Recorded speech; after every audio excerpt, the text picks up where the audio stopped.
అదరగొట్టే కారం రంగు రుచి ఆచి కారం పొడి.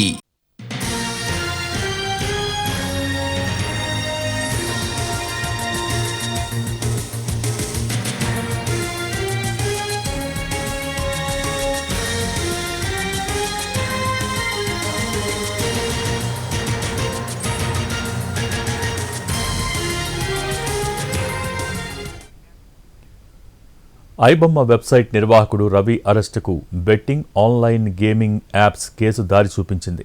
ఐబొమ్మ వెబ్సైట్లో బెట్టింగ్ ఆన్లైన్ గేమింగ్ యాప్స్ ప్రకటనలు ఉంచాడు. ఈ యాప్స్తో బెట్టింగ్ కంపెనీల నుంచి రవికి నిధులు వచ్చాయి. బెట్టింగ్ కేసు దర్యాప్తులో భాగంగా నిధుల ప్రవాహాన్ని ట్రేస్ చేస్తూ వెళ్లిన పోలీసులకు లింక్ దొరికింది. బెట్టింగ్ యాప్ నిర్వాహకులు ఐబొమ్మ రవి మధ్య భారీ స్థాయిలో లావాదేవీలు ఉన్నట్టు గుర్తించారు.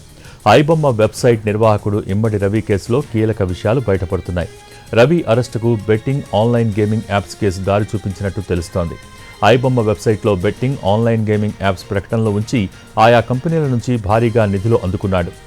బెట్టింగ్ కేసు దర్యాప్తులో భాగంగా నిధుల ప్రవాహాన్ని ట్రేస్ చేస్తూ వెళ్లిన పోలీసులకు లింక్ దొరికింది. బెట్టింగ్ యాప్ నిర్వాహకులు ఐబొమ్మ రవి మధ్య భారీ స్థాయిలో లావాదేవీలు ఉన్నట్టు గుర్తించారు.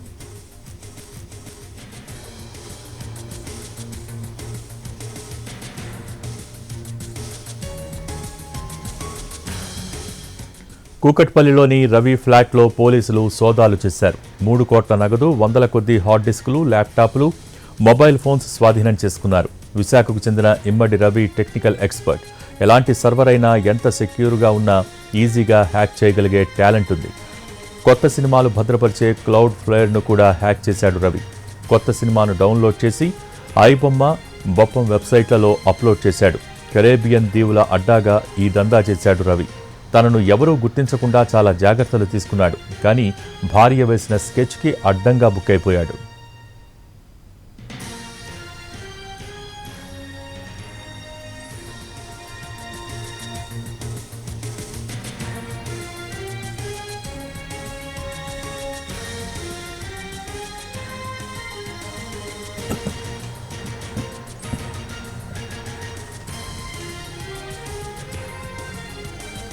ఐబొమ్మ వెబ్సైట్ నిర్వాహకుడు రవి అరెస్టుకు betting online gaming apps case దారి చూపించింది.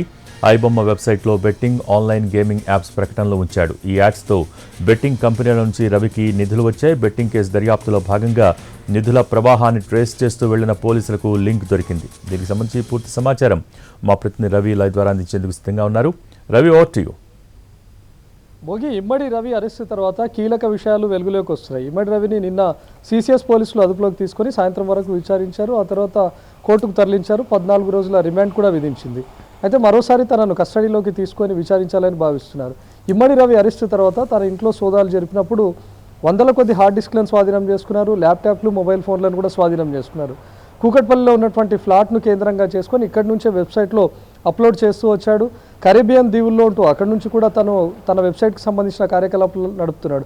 ఐబొమ్మ, అదేవిధంగా బొప్పం టీవీ, ఈ రెండింటిని ప్రధాన వెబ్సైట్లుగా ఉంచుకుంటూనే దాని వెనక బ్యాక్ ఎండ్లో ఒక 70 వెబ్సైట్లను కూడా ఆపరేట్ చేసినట్లుగా పోలీసులు గుర్తించారు. వాటికి సంబంధించినటువంటి ఆధారాలన్నీ సేకరించారు. ఆ సర్వర్లకు సంబంధించినటువంటి వాటన్నిటిని లాగిన్ అయి అందులో ఉన్నటువంటి కంటెంట్ అంతా ఇప్పటికే రిమూవ్ చేశారు. ప్రస్తుతం ఇమ్మడి రవి పోలీసు రిమాండ్లో ఉన్నాడు. ఆ తర్వాత కస్టడీలోకి తీసుకొని విచారించేటటువంటి టైంలో కూడా మరికొన్ని విషయాలు బయటకు వచ్చే విషయం కూడా ఉంది. అయితే ముఖ్యంగా ఏదైతే సినిమా ఉందో, కొత్త సినిమాను తను పైరసీ చేసిన తర్వాత ఐబొమ్మ, బొప్పం టీవీలో ఉంచడమే కాకుండా టెలిగ్రామ్ సైట్లో కూడా ఉంచాడు. ఆ టెలిగ్రామ్ సైట్లో ఉంచినప్పుడు వాటిని ఓపెన్ చేయాలి అంటే కొన్ని గేమింగ్, అదేవిధంగా బెట్టింగ్ యాప్స్కి సంబంధించినటువంటి ప్రకటనలు కూడా దానికి జోడించాడు. సో దీని ద్వారా తను బెట్టింగ్ యాప్స్ నుంచి పెద్ద మొత్తంలో వసూలు చేసినట్లుగా తెలుస్తుంది. భారీగా ఆదాయాన్ని కూడా సమకూర్చినట్లుగా పోలీసులు భావిస్తూ ఉన్నారు. అయితే ఇప్పటికే సిఐడి పోలీసులు బెట్టింగ్ యాప్స్, గేమింగ్ యాప్స్ పైన దర్యాప్తు చేస్తున్నారు. మనం చూసాం నిన్న హీరో రానాతో పాటు నటులు దగ్గుబాటి రానాతో పాటు ప్రకాష్ రాజు, విజయ్ దేవరకొండ, బిగ్ బాస్ ఫేమ్గా ఉన్నటువంటి సిరి హనుమంతు వీళ్ళని కూడా నోటీసులు ఇచ్చి విచారిస్తున్నారు. బెట్టింగ్ యాప్స్ పైన ఒక సిట్ను కూడా ఏర్పాటు చేశారు. ఆ దర్యాప్తులో ఉండగా ఇమ్మడి రవికి సంబంధించినటువంటి లింక్ కూడా దొరికింది. వాళ్ళకు బెట్టింగ్ యాప్స్, గేమింగ్ యాప్స్ను పెద్ద ఎత్తున ప్రచారం చేశాడు. తన మూవీ ఏదైతే పైరసీ కంటెంట్ను అప్లోడ్ చేశాడో, సినిమా స్టార్టింగ్కి ముందు బెట్టింగ్ యాప్ రావడం, మధ్య మధ్యలో కూడా బెట్టింగ్ యాప్స్ సంబంధించినటువంటి ప్రకటనలు రావడం, ఆ తర్వాత సినిమా ఫస్ట్ హాఫ్ అయిపోయి మళ్ళీ సెకండ్ హాఫ్ చూస్తున్నటువంటి టైంలో కూడా మరొకసారి గేమింగ్ యాప్స్కి సంబంధించినటువంటి ప్రకటనలు కూడా అందులో యాడ్ అవుతున్నాయి. సినిమాను డౌన్లోడ్ చేయాలన్నా కూడా ముందుగా గేమింగ్ యాప్ ప్రకటన చూస్తేనే డౌన్లోడ్ అయ్యే విధంగా అందులో కంటెంట్ను జోడించారు. అంటే వీటన్నిటి ద్వారా కూడా తను బెట్టింగ్ యాప్స్, గేమింగ్ యాప్స్ ద్వారా కూడా పెద్ద ఎత్తున ఇమ్మడి రవికి ఆదాయం వచ్చినట్లుగా పోలీసులు భావిస్తున్నారు. సో ఈ లింకును చేస్తున్నటువంటి క్రమంలోనే ఇమ్మడి రవి లింక్ కూడా దొరికి ఉండొచ్చని భావిస్తున్నారు. ఎప్పుడైతే సెప్టెంబర్లో ఈ పైరసీ కంటెంట్కి సంబంధించినటువంటి వ్యక్తులు 5గురిని అరెస్ట్ చేశారు. అందులో శివాజీ, ప్రశాంత్ అనే 2 వ్యక్తులు ఉన్నారు. ఈ ఇద్దరు కూడా ఇమ్మడి రవికి ప్రధాన అనుచరులుగా ఉన్నారు. వీళ్ళిద్దరిని ఎప్పుడైతే అరెస్ట్ చేశారో అప్పటి నుంచి రవి పరారీలోకి వెళ్ళిపోయాడు. హైదరాబాద్ కూకట్పల్లిలో ఉంటున్నటువంటి రవి ఒకసారిగా నెదర్లాండ్స్లోని ఆమ్స్టర్డామ్కి వెళ్ళాడు. అక్కడి నుంచి నెలకొక దేశం చొప్పున తిరుగుతూ తలదాచుకుంటూ వస్తున్నాడు. ముఖ్యంగా కరేబియన్ దీవులను అడ్డాగా చేసుకొని అక్కడి నుంచి కంటెంట్ను అప్లోడ్ చేస్తూ వచ్చాడు. సో తన కదలికలన్నింటినీ కూడా గుర్తించారు. చివరికి ఫ్రాన్స్ నుంచి భార్యతో విడాకుల కోసం హైదరాబాద్ వస్తున్నట్లుగా గుర్తించిన పోలీసులు హైదరాబాద్ చేరుకున్న తర్వాత కూకట్పల్లిలో అదుపులోకి తీసుకున్నారు. అయితే ఎంటైర్ ఇమ్మడి రవి చేస్తున్నటువంటి కార్యకలాపాలకు పెద్ద ఎత్తున నెట్వర్క్ను ఆపరేట్ చేసి ఉంటాడు. దేశవ్యాప్తంగా ఇమ్మడి రవికి ఒక నెట్వర్క్ కూడా ఉంది.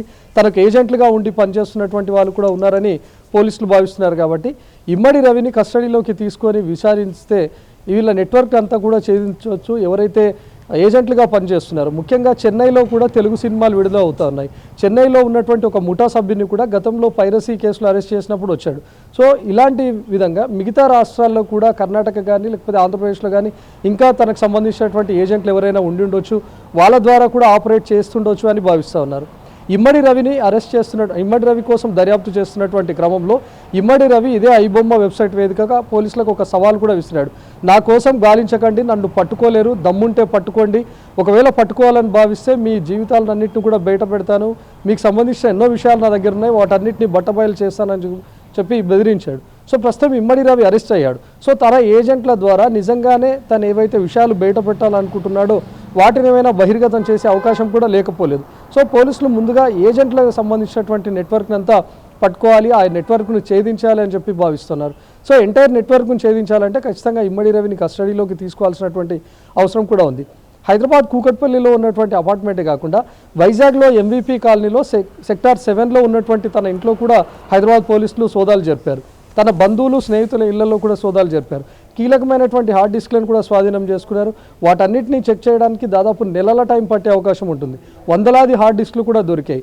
సో అందులో నిజంగానే ఇమ్మడి రవి బెదిరిస్తున్నటువంటి విధంగా చాలామంది సెలబ్రిటీస్కి సంబంధించినటువంటి భాగవతాలు కూడా నా దగ్గర ఉన్నాయని చెప్తున్నాడు. నిజంగానే ఉన్నాయా అనే దానిపైన కూడా ఎంక్వైరీ జరుగుతుంది. మరోవైపు ఏదైనా ఒక సినిమా విడుదలకు సిద్ధంగా ఉంటే ఆ నిర్మాతలు ఒక డిజిటల్ మీడియా సంస్థకు అప్పగిస్తారు ఆ సినిమాను థియేటర్లకు అందించడానికి. సో ఆ డిజిటల్ మీడియా సంస్థల సర్వర్లను కూడా ఇమ్మడి రవి హ్యాక్ చేసినట్లుగా గుర్తిస్తున్నారు. అంటే ఆ మీడియా సంస్థలో ఉన్నటువంటి వాళ్ళు ఎవరైనా ఇమ్మడి రవికి సహకరించారా, లేకపోతే తనకున్నటువంటి టెక్నికల్ నాలెడ్జ్తో నిజంగానే ఆ సర్వర్లను హ్యాక్ చేశాడా, ఆ సర్వర్లో అంత వీక్గా ఉంటే నిర్మాతలు ఎందుకు ఆయా మీడియా సంస్థలకు ఈ సినిమాలను ఇచ్చారు, దాదాపు 100 కోట్ల బడ్జెట్తో తీసినటువంటి సినిమాలను కూడా అంత వీక్గా సర్వర్ ఉండేటటువంటి, అంత వీక్ సర్వర్ను ఆపరేట్ చేసేటటువంటి మీడియా సంస్థకు ఎందుకు ఇచ్చారు అనే కోణంలో కూడా ప్రస్తుతం పోలీసుల దర్యాప్తు కొనసాగుతుంది. నిన్నటి వరకు విచారిస్తే ఇమ్మడి రవి ఒక సాఫ్ట్వేర్ కంపెనీని కూడా ఏర్పాటు చేసినట్లుగా తెలుస్తోంది. వెబ్సైట్ డిజైనింగ్ సంస్థను ఈఆర్ డిజిటల్ మీడియా అని చెప్పి తను ఒక సంస్థను కూడా ఏర్పాటు చేసుకున్నాడు. ఆ సంస్థకు ఇమ్మడి రవి సీఈఓగా కూడా ఉన్నాడు.